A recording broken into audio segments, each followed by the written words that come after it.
আমরা সকলেই কম বেশ জানি যে আল্লাহ সুবহানাহু ওয়া তাআলা আমাদের সকলের রিজিক, আমাদের সকলের হায়াত এটা নির্ধারণ করে রেখেছেন।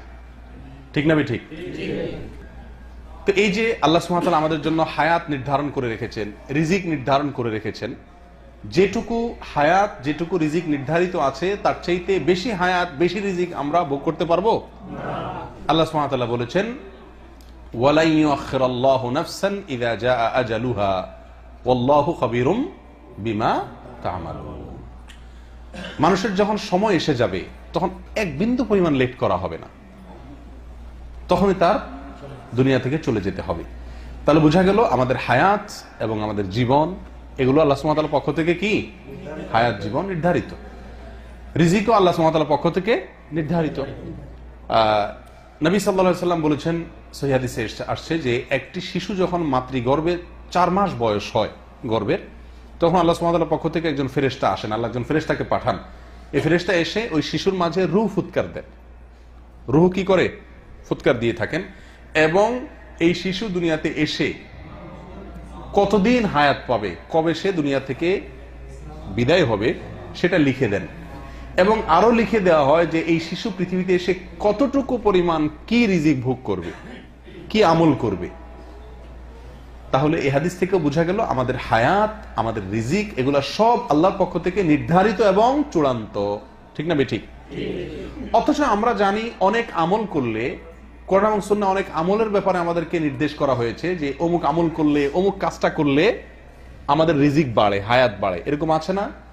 তার ভিতরে একটি উল্লেখ করার মতো সহিহ বুখারীতে আসছে, আনাস ইবনে মালিক রাদিয়াল্লাহু তাআলা বর্ণনা করেছেন, নবী সাল্লাল্লাহু আলাইহি ওয়াসাল্লাম ইরশাদ করেছেন, মান সাররাহু আন ইউবসাতা লাহু ফি রিজকিহি আও ইউনসা লাহু ফি আসারিহি ফালিয়াসিল রাহিমাহ। যদি কেউ চায় তার রিজিক বাড়ায় দেয়া হোক, তার হায়াত বাড়ায় দেয়া হোক, এটা যদি কেউ চায়, আশা করে, তাহলে সে যেন তার আত্মীয় স্বজনের সাথে সুসম্পর্ক বজায় রাখে। আত্মীয় স্বজনের সাথে সুসম্পর্ক বজায় রাখলে কি হবে? রিজিক বাড়বে, হায়াত বাড়বে। তাহলে একটু আগেই আমরা শুনলাম যে কোরআন এবং সুন্নায় আল্লাহ সুবহানাহু ওয়া তাআলা আমাদের রিজিক এবং হায়াত এগুলোর ব্যাপারে এগুলোর পরিমাণ আল্লাহ তাআলা চূড়ান্ত করে রেখেছেন।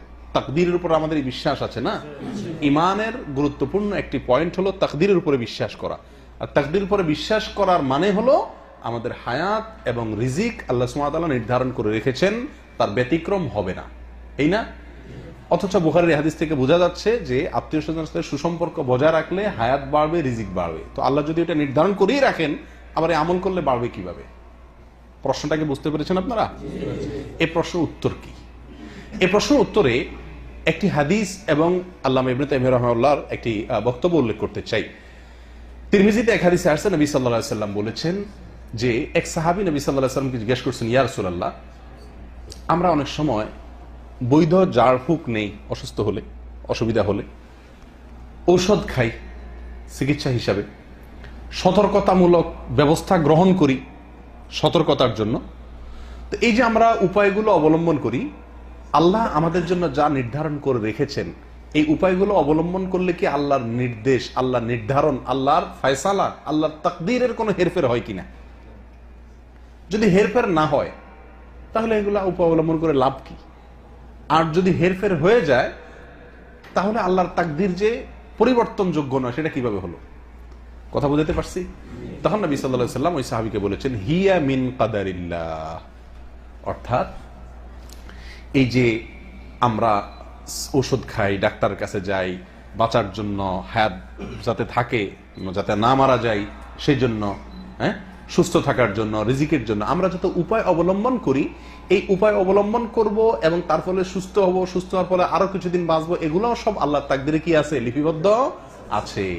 তাহলে এই হাদিস থেকে বোঝা গেল আমরা দুনিয়াতে বেশি দিন বেঁচে থাকার জন্য, হায়াত বৃদ্ধি করার জন্য, রিজিক বৃদ্ধি করার জন্য যত আমল করি, যত কাজ করি, যত সতর্কতামূলক ব্যবস্থা গ্রহণ করি, এইগুলো করার পরে টোটাল কতদিন আমার হায়াত হবে, টোটাল কতটুকু আমার রিজিক হবে, তার সবগুলার চূড়ান্ত আল্লাহ সুবহানাহু ওয়া তাআলার কাছে ঠিকই আছে। কথা বুঝতে পারছি? এই বিষয়টি আরো পরিষ্কার হয়ে যাবে মজমুউল ফতোয়াতে আল্লামা ইবনে তাইমিয়া রাহিমাহুল্লাহর একটি কথা থেকে।